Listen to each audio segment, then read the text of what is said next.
Welcome to my second episode, or my first full-length episode, whichever way you want to look at it. Before I jump into the topic of today's show, I'd like to say a big thank you to all my first, people who have listened to me, and thanks a lot. And all the people who have just subscribed to the Flying High, Living Low, my channel on YouTube. So today, we're going to talk about a murder case that has been in the papers and all over social media. And it happened in Sheffield, and it's kind of sort of known as a Woodseats murder. And Woodseats is an area of Sheffield. And Woodseats, it's kind of, some people sort of say it's a better class of people, a little bit more market than some areas, that sort of stuff. It's got sort of like little designer boutique shops. Even the charity shops have got bloody designer clothes on the mannequins in the window. There's a few wine bars, a lot of car showrooms, loads of new build apartments, and endless old large Victoria, homes, big houses, so to speak. And it's absolutely rammed with traffic, no matter what time of fucking day you go. And basically, this murder, 2 women were arrested and remanded in prison until the court case trial, Crown Court trial, excuse me, for murder and robbery of a 60-year-old man who lived in the same block as the defendants, and that was on Fraser Drive. The guy who unfortunately lost his life was called Stephen Kostowski or something. I can't pronounce it, so we're just going to call him, by his first name. And like I said, they lived in the same block, and these 2 women, one was called Nicola Lethbridge, and the other one is called Zoe Ryder. And they went down, and the reason they went down was to accuse him of being a sex offender.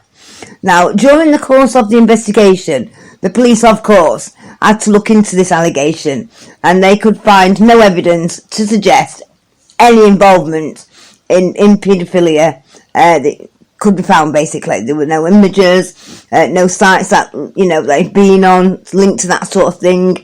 Nothing suggested he had underage kids at his home. In fact, when they asked close neighbours if they had seen anything, sort of untoward, they were like, "Oh no way! He was a really nice guy, a really good neighbour. Never any issues from him." So on the 9th of August in 2023.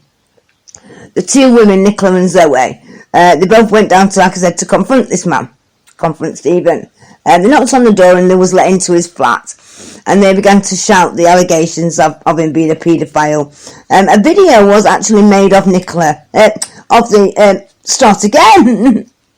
There was a video made on Nicola's phone, but it was filmed by Zoe, and the judge did sort of warn the jury before the trial actually started, that they would be showing a short video of the attack, and the video showed sort of Stephen naked from the waist down, and you could hear them threatening to cut off his bits.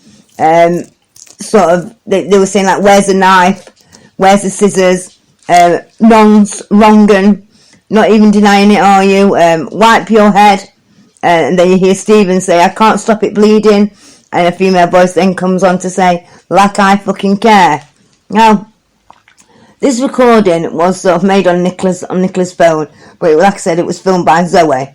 And you also hear Zoe shouting in like a demanding, firm voice at Nicola, saying, "Go back in there and think about your daughter." And then Stephen, at this point, presses his alarm. That activates like another alarm at the other end where the sort of warden is sat, or in a call centre type thing, and it's sort of like for the elderly people or people with health issues. And apparently he had sort of like heart problems, he was diabetic, and he had some sort of mild learning difficulties of some description. So when the alarm was pressed, it effectively becomes like an intercom or a phone almost to the call centre. And it also starts recording its surroundings. So in court, the evidence was shown, and you hear him saying he's been attacked, he needed an ambulance, but he did not want the police. The 2 women, or one or both, whoever, stole some items from inside his flat, before leaving.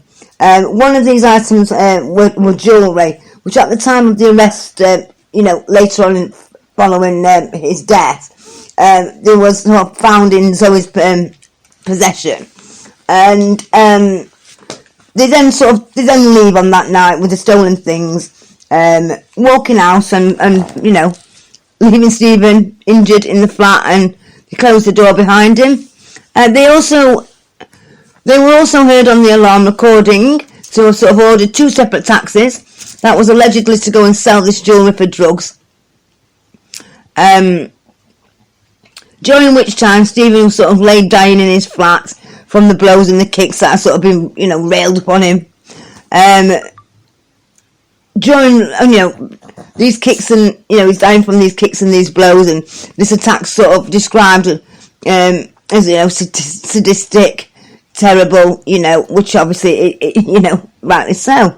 The ambulance arrives around 11:30 at night, and they were unable to gain access due to Stephen not being able to get up from where he was laid due to his injuries to open the door, so they couldn't actually get in. They wasn't able to actually get into the flat till the fire rescue came, and they managed to open the door, and that was around 12:08, it says. And he was taken to the hospital, and he was in a coma until 2 days later when he died from his injuries. And it said that he had 22 separate injuries, and he died from a head injury caused by a bleed on the brain resulting from the attack, which some sort of blunt force trauma, that sort of thing. So inquiries were made, and it wasn't long until the police were sort of knocking on the door of Zoe and Nicola, and they were found and arrested, and they were arrested at Zoe's flat. They were charged with murder and robbery, to which they pleaded not guilty.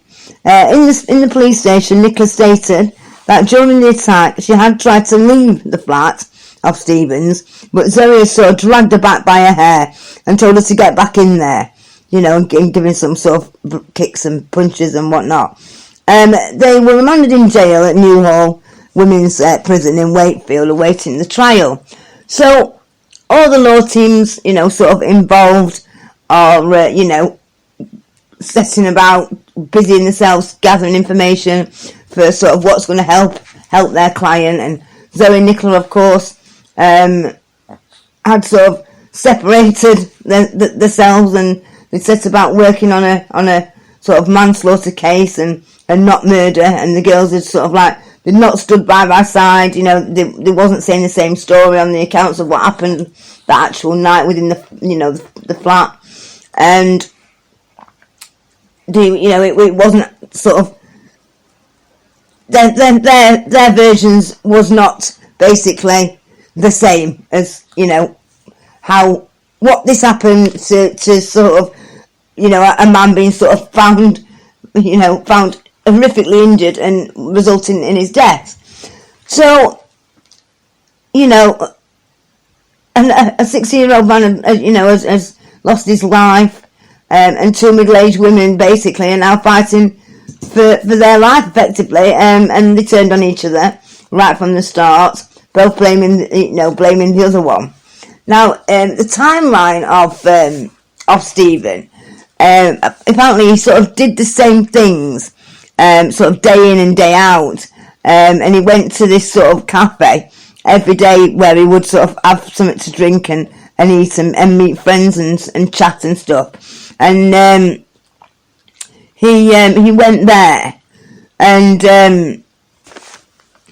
he was speaking to one of the owner, of the cafe, and she was sort of saying that he felt he looks a bit unkept, and he looked very tired and whatnot. And he said that there was some neighbours in his block that were sort of keeping him awake and making him feel a little bit, a bit uneasy, a bit shaky. And she also says that he was sort of struggling for money, which he didn't normally. And he definitely wasn't injured, basically. So he heads home, and CCTV. I mean, it was put it there a long time, but CCTV sort of saw him and last picked him up. Wow, when did they pick him up? on his way back from the cafe in town, and that was around tea time, and then obviously nothing until, he presses his alarm. Now, so in order to attempt to gain the lesser charge of sort of murder, really, they want manslaughter, and which is a considerably lower sentence, isn't it? They need to focus on sort of why they did what they did that night, and due to this, trauma had prompted them to sort of seek confrontation of Stephen being alleged sex offender. So they'd both sort of been, they've not had a really good upbringing, basically, with child abuse thrown into the mix, and general neglect, no love, that sort of thing. And both solicitors, because they had different ones, they sort of put a case together, which I'm going to tell you about on what was said about those a little bit further on. So them two was arrested, they was remanded, as I said, and there was 2 guys arrested as well, but they was on bail and released without no charges before the trial sort of even began. I think inside the courtroom, you needed to get to know sort of what made them go and do this. Are they genuinely evil? Did they mean to do it? So tune in tomorrow as we cover their backgrounds and what could have occurred in their childhood that could have turned these 2 girls into a killer. One of them, Nicola, had never even got a real criminal record. Never been to prison. So let's see next time what is going to have brought them to that man's door. So thank you for listening. Please bear with me, guys, because this is obviously my second one. I'm just getting kind of used to it. So love you all. Share all this with your friends. Let's get my my channel into the podcast world. So in true Flying High style, you don't know how strong you are till strength is your only option.